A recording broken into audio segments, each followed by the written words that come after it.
I'm Vivian Hale, 34, and last Tuesday I walked into courtroom 6B at Halberd County District Court without a sound. I wore black slacks, a muted navy coat, and flats that didn't echo. No security, no press team, just me. I took the last seat in the back row as if I were there to observe. No one turned, not yet. At the front of the room, my older sister Charlotte sat rigid at the defense table, her posture still royal even in disgrace. This used to be her arena. She was the voice of the family, the perfect one, the one who never made a scene. The judge entered, papers shuffled, cameras clicked. Then it happened. Judge Simmons narrowed his eyes toward the back, then cleared his throat. "Governor Hale," he said with no surprise in his voice, "do you wish to testify?" A pause. All heads turned. Charlotte froze.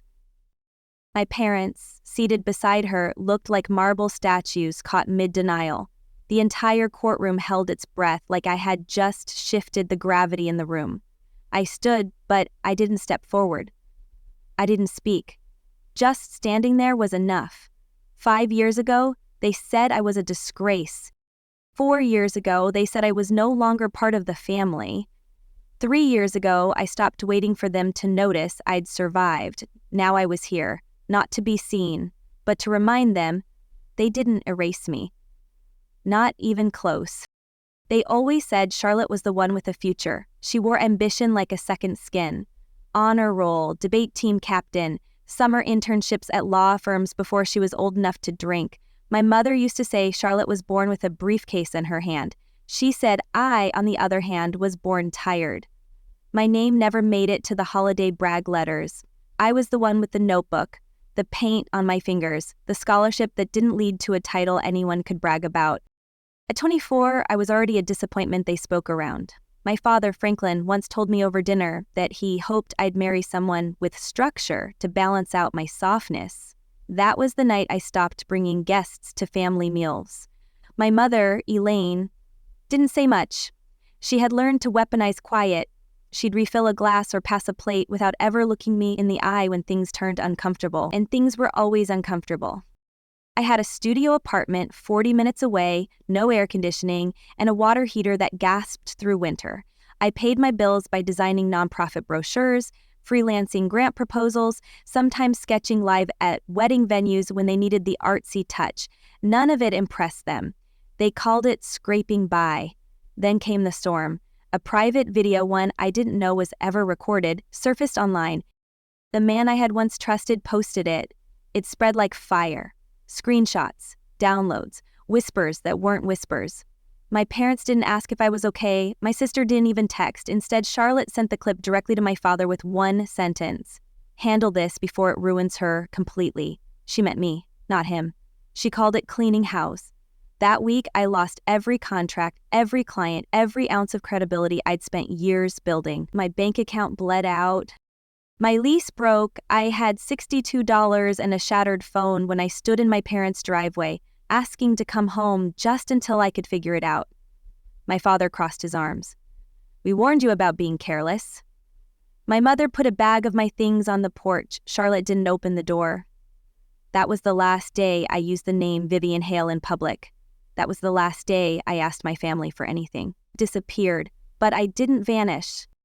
The first night I slept in my car, it rained, not a heavy movie scene rain, just the kind that taps the roof like a clock, ticking away whatever dignity you still think you have. I curled up in the backseat of a borrowed Honda with 2 jackets rolled into a makeshift pillow and my knees against the door, the windows fogged by midnight. Somewhere in the distance, a train passed. Huh? I didn't cry. I didn't scream. I didn't even speak. The silence felt cleaner than grief. The next morning, I walked to a public library, logged into a guest terminal, and started erasing myself. Deleted accounts, old bios, photos, every trace of Vivian Hale vanished, as if she'd never existed. I changed my email, made a new ID with my middle name reversed, Nora Vale. It sounded like someone who might be invisible by design. I sent an email to an organization I once wrote a grant for, asking if they had any assistant work. They didn't remember me, but they liked my grammar. Within a week, I was working nights at a housing outreach center in Cleveland, handing out paper towels and keeping track of donated socks. I didn't tell anyone who I had been. I didn't even tell myself. What broke me wasn't the betrayal. It wasn't even the silence. It was how easily they moved on, how normal they made it seem that I didn't belong anymore. They threw me out with the same tone they used to decline store coupons, like a minor inconvenience, not a daughter. It wasn't rage that built in me. It was structure. I started waking at 5. I ran. I read case law. I filed forms. I applied for school under my new name. They said my voice was calm in interviews. They didn't know it was because I had nothing left to scream. I got into a public policy program. Not prestigious, not headline-worthy, but mine. I worked 3 jobs. I lived in a shared flat with women who spoke 3 languages and cried in none of them. I stopped checking social media. I stopped waiting for apologies. I stopped remembering birthdays. It was easier that way. 3 years passed, like one long tunnel. And I emerged at the other end with a degree, 2 offers from nonprofit coalitions, and a sense of stillness I hadn't felt since I was 17. I didn't want revenge. I wanted silence that didn't hurt. I took the job in Columbus. I rebuilt. I blended in. I rose through the ranks not because I spoke loud, but because I listened harder than anyone else. They called me dependable, precise, unshakable. I drafted policy that got passed. I negotiated funding without ever raising my voice. When they asked if I would consider a run for office, I laughed, but I didn't say no. It wasn't ambition that drove me. It was something quieter. A vow made in a fogged-up car window. If no one would see me, I'd become the one they couldn't ignore. I didn't campaign with glossy flyers or family photos. I didn't shake hands outside churches or kiss babies for cameras. I wrote a 3-page policy brief, stapled it to an application, and entered the special election for state representative when the incumbent resigned unexpectedly. They said I had no base, no name recognition, no backing, but I knew 2 things they didn't. 1, silence can be louder than speeches, and 2, voters were tired of noise. My team was small, a graphic designer I met through a housing initiative, a retired librarian who volunteered because she liked how I used semicolons correctly, a college intern who said, "You're the first adult I've met who doesn't talk down to me. We canvass by day and strategize by night." I never raised my voice. I never told my story. I only spoke about what I knew, the price of poverty, the weight of silence, the cost of being discarded. When the results came in, I won by 206 votes. No one saw it coming, not even me. They called it a fluke, a protest win, temporary. But when I took office, I didn't waste a day. I passed legislation that strengthened tenant rights. I introduced mental health funding tied to community centers instead of prisons. I negotiated language access services into state-funded clinics. Quiet things, useful things. I showed up to every vote. I read every line. I drank black coffee and wore the same coat until the elbows thinned out. And slowly, people stopped asking where I came from. They started asking what I'd do next. 2 years later, when I announced my run for governor, no one laughed. I ran without a party banner. No machine, no donors from legacy families, just records, data, bills passed, lives changed. I won by 3 points, narrow but clean. I stood on the Capitol steps in a Navy suit I bought on sale and recited an oath with a hand that no longer shook. My name, once whispered like a failure, was now carved into marble behind me. I didn't invite my family to the inauguration. I didn't send a press release. I didn't even tell the staff who they were. I figured if they hadn't looked for me by now, they didn't need to know where I'd landed. But they found out anyway. They always do. Charlotte's face was on the evening news 6 months later.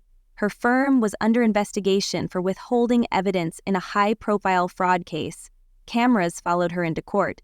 She looked thinner, sharper. Her voice on the courthouse steps still had that polished cadence. She said it was a misunderstanding, a jealous rival, a misfiled document, but her eyes flicked at the mention of my name. The anchor said she could face jail time, that she'd be represented by a public defender if the firm dropped her. My parents were seated behind her during the hearing. My mother in a blue dress she used to wear to weddings. My father in a suit that no longer fit his posture. That's when the summons came. I was invited to testify. I wasn't subpoenaed. I wasn't obligated. But I was asked. That courtroom was the same one where my sister had once helped prosecute a single mother for shoplifting formula. The same courthouse where she'd smiled through verdicts like they were debate trophies. This time she didn't smile, she sat still, and when Judge Simmons scanned the courtroom and said, "Governor Hale, do you wish to testify?" my name didn't sound like a question. It sounded like gravity. I stood. The room shifted. A murmur passed through the gallery like static on a dying radio. My shoes clicked softly as I walked down the aisle, not rushed, not hesitant, just measured. My mother turned first. Her eyes widened, but she didn't speak.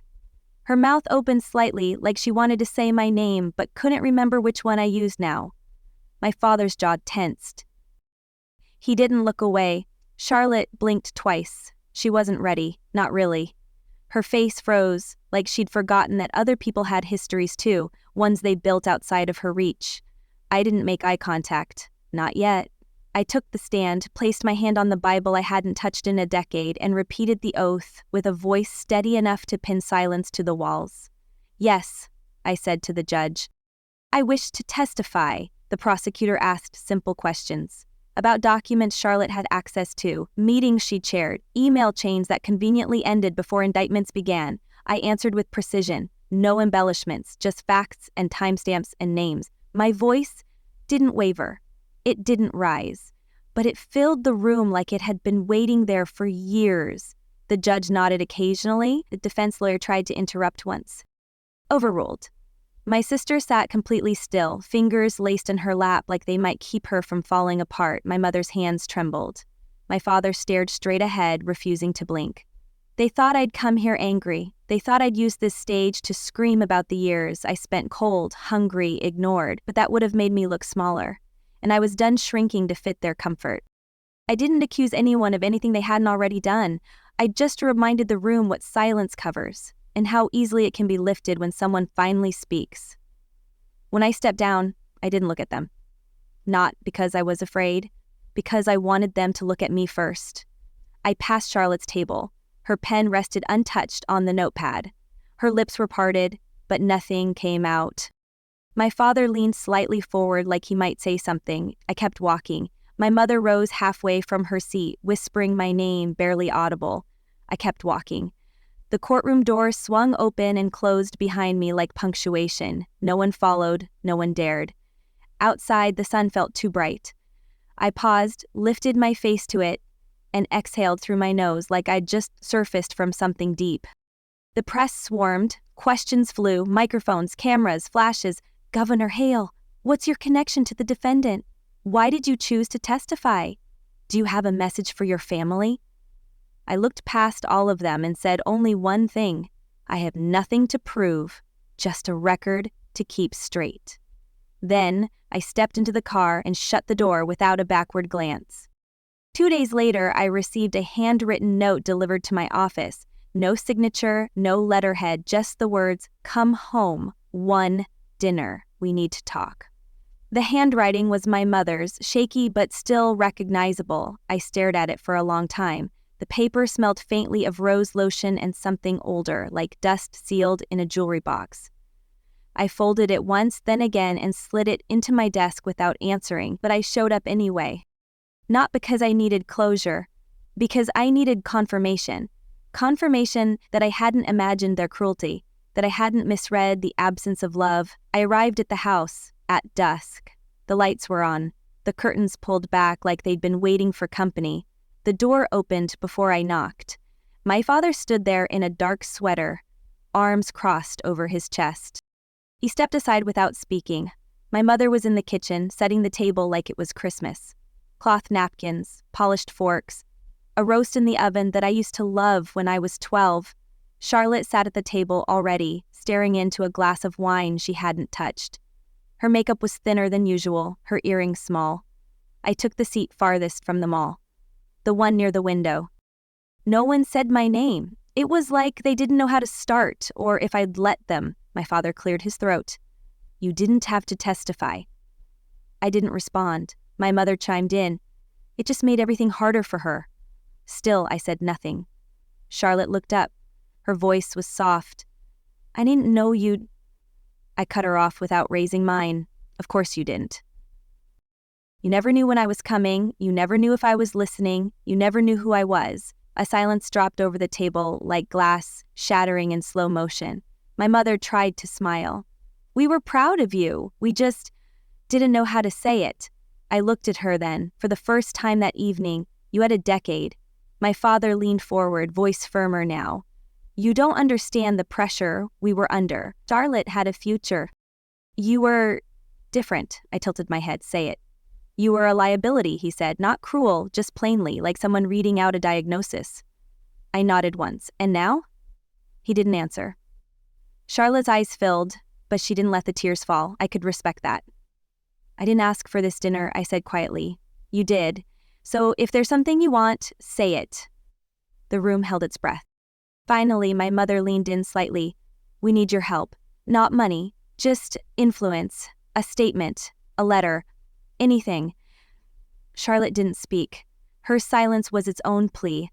I reached into my bag and pulled out a folded sheet of paper. I placed it on the table without unfolding it. That's the letter I wrote 3 nights ago, recommending leniency. I burned the original this morning. My mother gasped softly. My father's knuckles tightened. Charlotte's mouth moved, but no words came out. You didn't lose my support in court, I said. You lost it when you decided I was disposable. You lost it the night you laughed while I was being erased.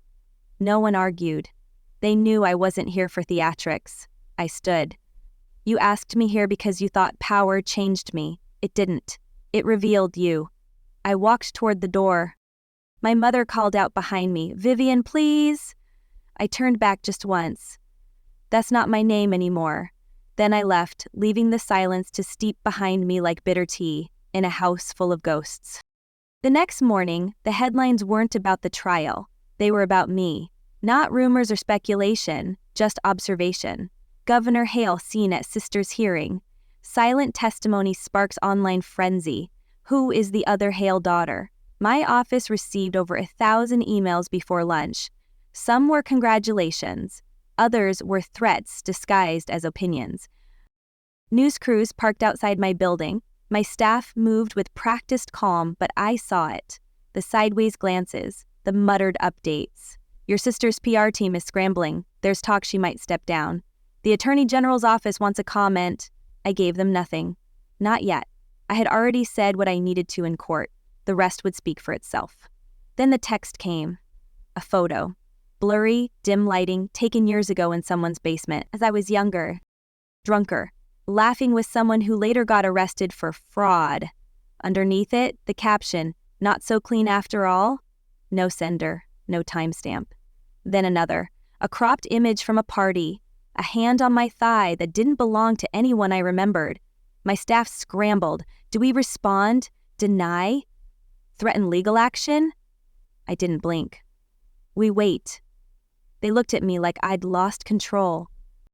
What they didn't realize was that I'd finally learned the difference between silence that protects and silence that poisons. That afternoon, I called the bank and froze the trust fund my parents still lived off of. I didn't warn them. I didn't explain. That money had come from an estate left in my name, funneled through old legal tricks and family maneuvers after I was disowned. I had let it go once. I wasn't letting it go again. By evening, there were 36 missed calls from my mother's phone. I didn't answer. Then came the letter from my father. Not handwritten, emailed, short, to the point. This is bigger than all of us. You're endangering what we built. I didn't respond, because what he built never had room for me in it. My assistant entered my office after hours, tablet in hand. You should see this. It was a forum post, anonymously published but clearly insider. A list of names, dates, fund transfers connected to Charlotte's office, evidence of deals struck under the table. It was more than enough to bury her, but I didn't forward it to the prosecutor. I saved it, quietly, carefully, because I knew something they didn't. The storm hadn't even started yet. That night, I sat by the window of my apartment, no lights on, just the city outside, glowing with a kind of indifference I had learned to find comfort in. My phone buzzed once more. A voice memo. My mother. Her voice cracked on the second word. Vivian, I mean... Governor, no. I mean just... Please, call me back. Please, I know we hurt you. I know, but don't let this ruin Charlotte. She's still your sister. I hit delete before it finished, because blood might be thicker than water, but legacy? That's built alone, and mine was just beginning to rise. 2 days later, I called a press conference, not to react, to redirect. There were no promises of bombshells, no teasing headlines, just a plain email sent to every major outlet, Governor Hale to address matters of public integrity. The room was full by noon, reporters, cameras, old colleagues who once called me forgettable, and even a few political rivals who thought they might witness a collapse. They didn't realize I'd already lived one. I stepped onto the podium in a navy suit, no jewelry, hair pinned back, face steady. I scanned the room slowly. Then I began. For years, I remained silent about my family, not because I owed them loyalty, but because I owed myself peace. But silence can become a cage. And today, I refuse to live in one. The room went still, not even camera shutters clicked. I am aware of the rumors circulating. Some from my past, some designed to provoke fear or shame. I will not dignify them with denials. I was there, I lived them, and I survived them. That is all anyone needs to know. Someone in the front raised a hand, but I didn't pause. This is not a confession, it's a declaration. No one gets to weaponize my history. Not enemies, not family. I waited, let it sink in. I will not endorse my sister's actions, nor will I shield her from consequences. Public service requires accountability, and I won't compromise mine for anyone. A reporter finally asked, "Are you saying your family is behind the recent leaks?" I looked him straight in the eye. I'm saying this, the people closest to you can still choose to wound you if they think it will keep you small. I've outgrown their shadows. No one had a follow-up. I stepped down. My assistant handed me a phone. 29 missed calls. One text from Charlotte, "Why are you doing this?" I replied with 3 words, "Because I can." That evening, the video of the press conference went viral. Not because I cried. I didn't. Not because I lashed out. I wouldn't. It went viral because a woman stood at a microphone and said, "I know who I am, and I don't owe you a polished version." Across the country, people wrote in, survivors, exiles, professionals with stories buried under family expectations. They thanked me. And I realized something. For the first time, I wasn't reacting to pain, I was defining power, quietly, clearly, without apology. By morning, the fallout had reached the headlines. Governor Hale disowns family, takes stand on integrity. Charlotte Hale's defense crumbles as testimony raises new questions. The news wasn't just circling, it was tightening. The prosecutor issued a statement confirming that new evidence had been submitted anonymously, financial records implicating Charlotte in misusing state grants. I hadn't sent them, but someone had, and I had a good idea who. When I arrived at my office that day, the front desk told me there was a woman waiting in the lobby. "She says she's your sister." I didn't flinch. I walked past security, nodded once, and she followed me into the elevator. Neither of us spoke. Inside my office, I didn't offer her a seat. Charlotte stood, arms crossed, face pale and drawn. "They are talking about indictments," she said, her voice low. "You did that without me," I replied. I just stopped pretending it didn't matter. She opened her mouth to respond, then closed it. I could see her scanning the room, looking for weakness, for something familiar. But she was a stranger now, and I was no longer the girl she abandoned. "They're talking about indictments," she said. "I might lose my license. I might go to prison. That's not my problem," I said simply. "You made your bed." Her face cracked for a second. Real emotion. "You don't care what happens to me?" I tilted my head. "You laughed when they locked me out of the house, you watched them erase me, and now you want my sympathy?" Charlotte's hands shook. I was young. I didn't know how cruel it all was. "No," I said. "You just didn't care." There was a long silence. Then she pulled something from her coat pocket. A letter, handwritten. "Mom wanted me to give this to you." I didn't reach for it. "I don't read fiction?" Charlotte's mouth opened, but no words came. She placed it on my desk and left. The door clicked shut. I stared at the letter for a long moment. Then, without unfolding it, I dropped it into the shredder. Paper hissed into ribbons. I didn't need apologies. I needed boundaries. That night, my phone rang again. This time, it was my father. I let it go to voicemail. He didn't leave one. An hour later, another message popped up on my screen. An old photo. Me at 16. In the background of a family portrait, half obscured, half forgotten. The caption, "You used to love us." I looked at it for a moment before deleting it. Then I opened a new draft on my laptop. Proposal. Legislative Framework for Familial Ethics and Government Accountability. Because I wasn't here to grieve what I lost. I was here to make sure no one else had to lose the same way. The week after Charlotte's indictment, I didn't hide, I didn't speak to the press, I didn't grandstand, I simply did my job. The state budget was passed with bipartisan support. My education reform package cleared committee. I sat in 3 policy roundtables, 2 town halls, and 1 live radio interview, where the host nervously asked, "How do you keep going with everything personal in the news?" I answered without flinching, "Because purpose doesn't pause for chaos." The silence that followed was longer than most applause breaks. Something shifted in how they looked at me after that. I wasn't just surviving anymore. I was shaping the rules. That weekend, I was invited to speak at the National Leadership Women's Summit. I almost said no, not because I was afraid, but because I didn't need another stage. I'd already built my platform, brick by quiet brick.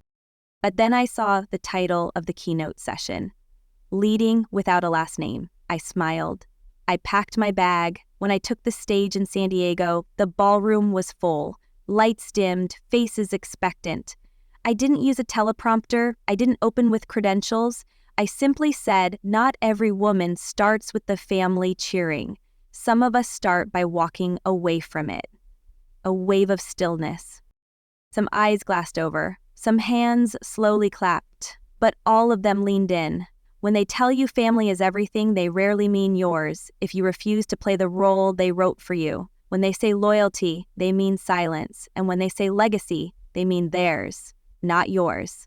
I let the words hang, not bitter, just true. I don't stand here today because I had support. I stand here because I stopped apologizing for not being small enough to fit into their story. The crowd didn't roar, it hummed, low, reverent, electric. That's the thing about real recognition. It doesn't come loud, it comes deep. After the event, a woman in her 50s approached me. Her voice shook as she whispered, "You just described my entire 20s. I nodded once. No advice, just acknowledgement. That night, back in my hotel room, I sat alone. No entourage, no family texts, no half-hearted congratulations, just the quiet that finally felt earned. I looked out the window at the city below. Somewhere, people were still using my name like it was a weapon or a punchline or a betrayal, but they were behind glass now. I wasn't knocking. I wasn't asking to be let in. I had already built my own door, and this time, it didn't swing both ways. 3 months later, the invitation came by mail. Cream-colored envelope, cursive handwriting, gold seal on the flap. It was from my mother. A family dinner, she wrote, in honor of my father's retirement. No mention of Charlotte's sentencing hearing, which had been scheduled for the following week. No apology for the past. Just 5 words scrawled at the bottom. We'd like you to come. I left it on my desk for days. I didn't think about it, I just kept walking past it. Until one night, I picked it up, slipped it in my bag, and told my assistant to book a one-way flight to my hometown. The drive from the airport felt like tunneling through an old scar. Familiar streets, familiar billboards, the coffee shop where I used to sketch in the windows, the church steps where they once told me I embarrassed them. The house looked smaller. Everything always does when you stop looking up to it. The porch light was on, the table was set, my father stood at the head, stiff, still pretending nothing ever cracked. My mother greeted me with the same tentative smile she wore the day she let me leave with nothing but a duffel bag. Charlotte wasn't there, her seat was empty. My father raised a glass to me. To Hannah, you've made something of yourself. It wasn't praise, it was concession. The kind that leaves a bitter echo. I didn't raise my glass, I just nodded once. My mother reached for my hand. We watched your speech, the one at the summit. I didn't pull away, but I didn't soften either. Then you know I meant every word. She nodded. My father cleared his throat. We weren't perfect, but we did what we thought was right at the time. I tilted my head. That's convenient. His face hardened. You think you were easy to raise? I smiled, just a little. I wasn't raised, I was released. Silence fell over the table. Not angry, just final. I didn't come for forgiveness, I said, or for closure. I came to look you in the eye and let you know I'm not carrying your shame anymore. My mother's lips trembled. My father's stare faltered, but neither spoke. I stood, placed my napkin gently on the plate, and walked out the front door without looking back. On the porch, the night air felt lighter than it had in years. My phone buzzed. A message from Charlotte. Just 2 words. I'm sorry. I didn't reply, not because I was cruel, but because sometimes healing isn't a conversation. It's a decision. One I made years ago when they closed the door behind me and thought it meant I'd never come back. They were right about one thing. I didn't come back for them. I came back for me, to show myself I could stand in the same space that broke me and not shatter again. 6 months later, I stood at the front of a quiet room in the state capitol. No cameras, no press, just 40 folding chairs, and a cross-section of people I'd once fought for in silence. Young organizers, shelter coordinators, whistleblowers, single parents, and a few who had quietly survived families like mine. The plaque behind me read, Ethics and Integrity in Public, Leadership Forum. It wasn't flashy, it wasn't trending, but it was mine. I didn't start with a speech, I simply told a story about a girl who was once locked out of her house for telling the truth, who was called unstable, selfish, dramatic, who slept in bus stations and borrowed coats and carried a name that felt like a curse. That girl didn't disappear, I said. She built a life without asking permission. And then she built something bigger. They listened, not because I was governor, but because they saw themselves in the wreckage I had risen from. Then came the announcement. Today, we're launching the Family Accountability Grant Funds to support adults legally, emotionally, and financially separating from abusive family structures. A man in the back stood slowly and asked, "Is this about revenge?" I shook my head. This is about release and replacing silence with systems. Afterward, I walked alone through the side hallway, past portraits of governors who had all looked the same, spoken the same, inherited everything. I paused in front of my own portrait.